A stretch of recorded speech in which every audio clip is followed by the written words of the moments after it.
نظرة على الميركاتو الصيفي، والميركاتو الصيفي تم إغلاق الباب. كان نهايته 31/8 1/9 كان خلاص اتقفل. وطبعا الأندية أجرت العديد من الصفقات، بالذات الأندية الإنجليزية. عندك ليفربول صرف ما يقرب وأعتقد تخطى النص مليار يورو أو جنيه استرليني. صرف، عمل صفقات كتيرة طبعا، باع لعيبة ومشى لعيبة، بس برضه هو أنفق كتير.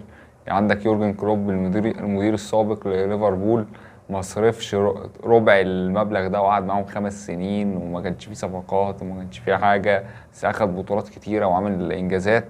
هل أرني سلوت مع ليفربول بالتسليحة والتشكيلة القوية دي هذا الموسم بميزانية ضخمة اتصرفت في الميركاتو الصيفي هيحصل على العديد من الألقاب، وهيحصل على دوري أبطال أوروبا، وهيعمل فريق جامد وهينافس؟ هنشوف لسه. هو طبعا في بداية الدوري الإنجليزي أخد العلامة الكاملة، بس بأداء سيء جدا وغير مقنع على الإطلاق بالنسبة لي، وطبعا بالنسبة لكل الناس أصلا برضو الأداء مش عاجبهم. فهو فاز في ال3 جولات الأولى، بس أداء غير مقنع خالص. بس صرفوا ميركاتو كبير وعملوا صفقات كتيرة، وآخرهم كان المهاجم السويدي إيزاك من نيوكاسل بصفقة يعني أعتقد تخطت 144 مليون يورو.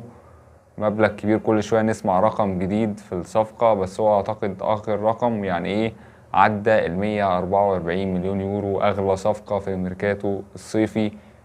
نادي ليفربول عنده أغلب صفقاته هي أغلى صفقات في الميركاتو الصيفي، هو صرف كتير.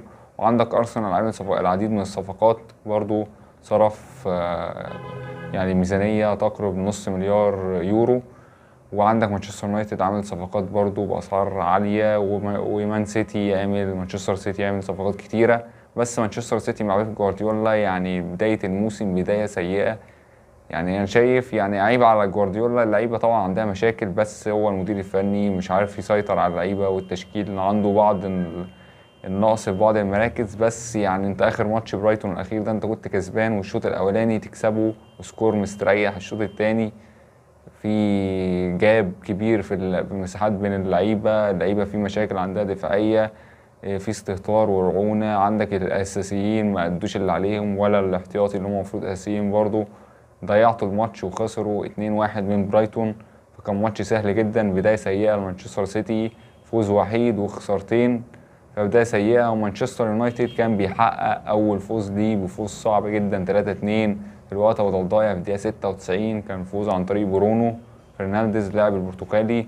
كان هذا كان فوز مهم جدا لمانشستر يونايتد. وتشيلسي بداية متوسطة، بداية جيدة جدا. وتوتنهام كانت الخسارة، أول خسارة ليه في الدوري الإنجليزي.